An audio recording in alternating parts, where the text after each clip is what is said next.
Esta jornada se abre la embajada estadounidense en Jerusalén. Este hecho incrementa las tensiones con Palestina, donde los ciudadanos han convocado nuevas protestas, algunas de las cuales derivan en violentos disturbios.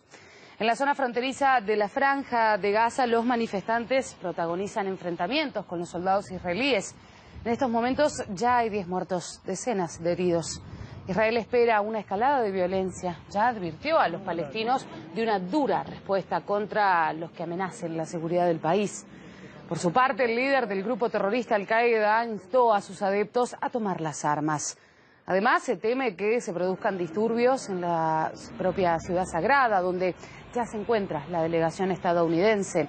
Entre ellos, la hija de Donald Trump, Ivanka, su marido, el secretario del Tesoro, y el vicesecretario de Estado. Todos participaron en una cena oficial en la residencia del primer ministro israelí. Y a la apertura de la embajada, Benjamín Netanyahu invitó a todos los países que cuentan con misiones diplomáticas en Israel, pero solo 33 de estos 86 estados han confirmado su participación, entre ellos Guatemala, Paraguay, Honduras, que además también tienen previsto desplazar sus delegaciones a Jerusalén. Mi compañero Emilio Zamora Mota ha indagado en este asunto y sobre todo en lo que tiene que ver con los países latinoamericanos. Emilio, ¿cómo estás? Hola, Victoria. Decíamos recién, los países latinoamericanos, ¿qué interés pueden tener en mover sus delegaciones? Bueno, según varios expertos, según varios analistas, lo que manifiestan es que estos países latinoamericanos lo que buscarían es algún tipo de favor por parte de la administración del presidente de los Estados Unidos, Donald Trump. Hablamos puntualmente de países como Guatemala, Honduras, El Salvador y Paraguay. Y lo que llama la atención es que son países geográficamente hablando muy, pero muy lejanos a Israel. Y claro, ahí llama la atención. Ahora, ¿qué te parece si nos vamos a hablar puntualmente de lo que ocurre, por ejemplo, en Sudamérica, en Paraguay? Vamos a ver, por ejemplo, la cita textual de su presidencia, de su presidente. Estamos hablando de Horacio Cartes. Él dio, obviamente, su punto de vista en torno a respaldar precisamente a las decisiones del presidente de los Estados Unidos y obviamente también fue blanco de críticas por parte de los paraguayos. Uno de ellos, por ejemplo, es la crítica de Carlos Mateo Valmeli. Él es opositor del Partido Liberal y él lo que dijo es que esta postura está muy mal vista por, digamos, por todas las directrices en la cual quieran ver, es una decisión inadecuada, que no está, digamos, correcta. De hecho, también critican que, digamos, él no le haya consultado, por ejemplo, al presidente electo de Paraguay. Recordemos que hace poco fueron las elecciones, estamos hablando del presidente electo Mario Abdo Benítez, y lo que dicen es que de alguna forma este podría ser un problema para el siguiente mandatario cuando asuma sus funciones el 15 de agosto del presente año. Ahora, ¿qué te parece si nos vamos a Centroamérica? ¿Qué es lo que está ocurriendo, por ejemplo, en Honduras y en Guatemala? Dos naciones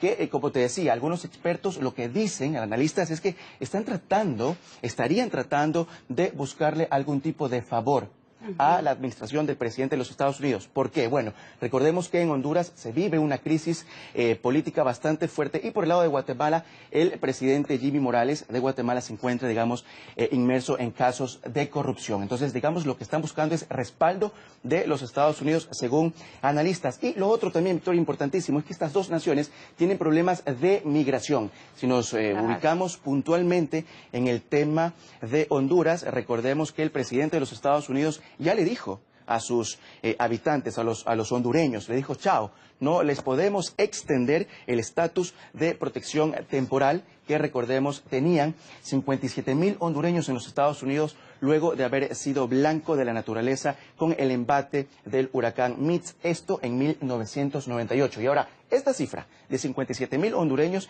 simple y llanamente, todas estas personas van a tener que salir de los Estados Unidos hasta el 2020. Entonces, digamos, eso también se ha conocido. Entonces, llama la atención por qué entonces Honduras y, por ejemplo, también Guatemala, recordemos, están respaldando al presidente de los Estados Unidos. Y bueno, qué decir, por ejemplo, también, Victoria, del Salvador.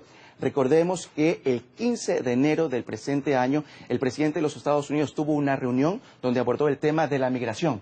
Y ahí también, recordemos que le dijo, ¿no?, a El Salvador, Haití y a otros países de África que no tenemos por qué darle la oportunidad a que vengan migrantes de países de no lo vamos a decir ahora. Una expresión muy poco feliz Una realmente. expresión bastante dura, la verdad. Entonces, bueno, El Salvador también llama la atención por esto. Ahí está. Bueno, gracias Emilio por los detalles. Te invito a que profundicemos en el asunto con el analista internacional Alberto García Watson, que está en directo con nosotros. Alberto, le agradezco mucho por habernos atendido.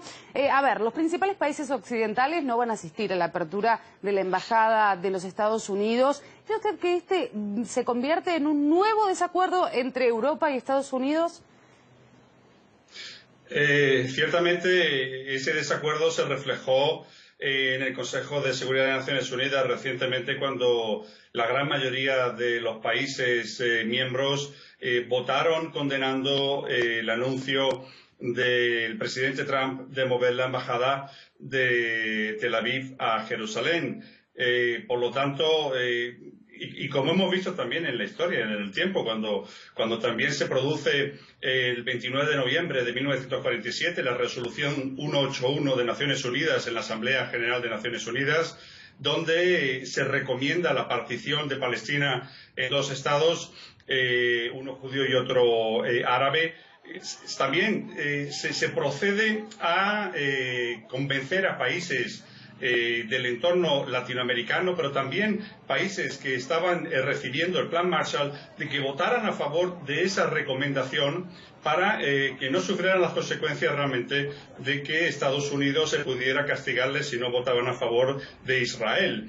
Por lo tanto, vemos cómo se repite la influencia, pero la influencia dada por la presión que Estados Unidos e Israel ejercen sobre países y sobre también dignatarios y presidentes, como ocurrió con Truman en el 47, que estaba en plena campaña electoral y que, si apoyaba realmente a Israel, recibiría grandes fondos para ganar las siguientes elecciones, como efectivamente ocurrió. Por lo tanto, vemos cómo países, y en este caso estamos viendo países que realmente no representan el panorama más importante de países ni del Consejo de Seguridad de Naciones Unidas. No estamos viendo que, aparte de Estados Unidos, haya delegaciones de países realmente importantes. La Unión Europea, a través de Mogherini, ya ha mostrado su rechazo a esta resolución por parte de Estados Unidos de mover su embajada, y no solamente de mover la embajada, sino de reconocer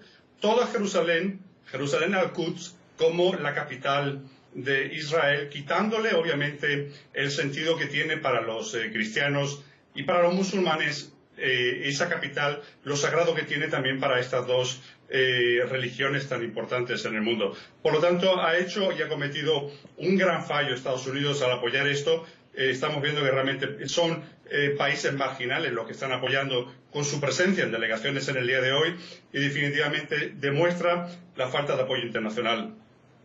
Ahora, ¿qué opina usted, Alberto, sobre la postura de los países latinoamericanos? Estamos hablando de 4 puntualmente, y también de las diferentes naciones que han decidido respaldar a los Estados Unidos en este tema. Bueno, pues como bien se ha explicado previamente, son países que definitivamente, por cuestiones de inmigración, como en el caso de Honduras, u otros países que también dependen de la cooperación internacional, se han visto sometidos a la presión para apoyarlos y mover sus embajadas, como también lo han hecho países como la República Checa, o Rumanía, y creo que algún otro país del este de Europa, que aún no estando presente en el día de hoy en este acto en Jerusalén, ha mostrado su intención de mover su embajada. Pero, como digo, esto está realmente movido por presiones internacionales que... Ahí está, tuvimos un problema técnico, enseguida seguramente retomaremos la comunicación. Te agradezco muchísimo, Emilio, por los detalles. A ti.